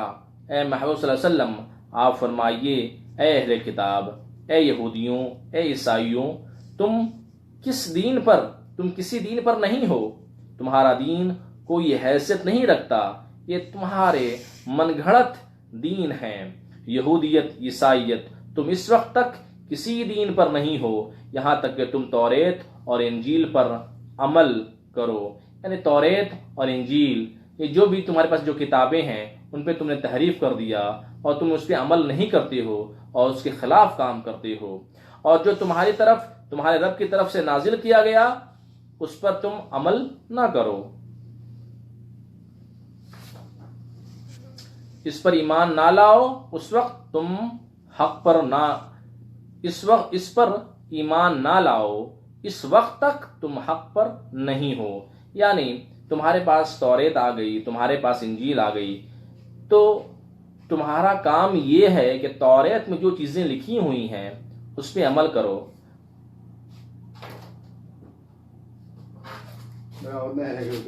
وہ پرنٹ میں وہ ڈالا بولتا ہے، ادھر پرائز کا وہ فوٹو کاپی کرے گا بولتا ہے، وہ بڑا والا پرائز ہے نا وہ پرنٹ کرے گا بولتا ہے، اور ادھر وہ پیپر ڈال دے گا تو بعد میں ادھر سے ڈالے گا بولتا ہے۔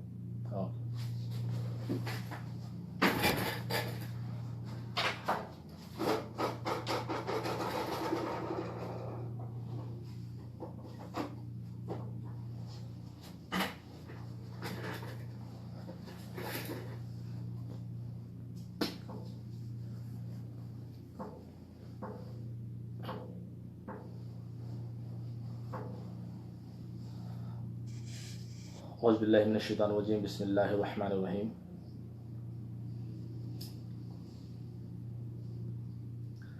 بس آپ کافر قوم پر افسوس نہ کریں، بے شک وہ لوگ جو ایمان لائے اور جو یہودی ہیں اور جو ستارے کی پوجا کرنے والے ہیں اور جو عیسائی ہیں، ان میں سے جو بھی آخرت پر ایمان لائے اور اچھے عمل کرے، نہ ان پر کوئی خوف ہوگا اور نہ وہ غمگین ہوں گے۔ یعنی جو ہے یہودی عیسائی یہ لوگ بھی کفر کرتے تھے، تو اگر یہ کفر سے باز آ جائیں گے، اگر کفر سے توبہ کر لیں گے تو اللہ تبارک و تعالیٰ ان سے راضی ہو جائے گا اور اللہ تبارک و تعالیٰ انہیں بخش دے گا۔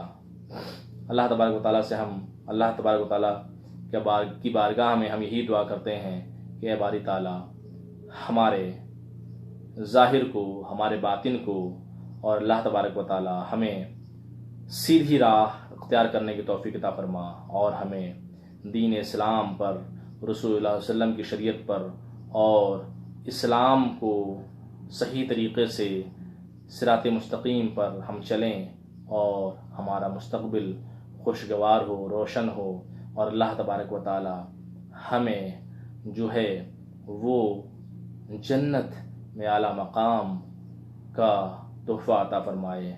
وآخر دعوانا ان الحمد للہ رب العالمین۔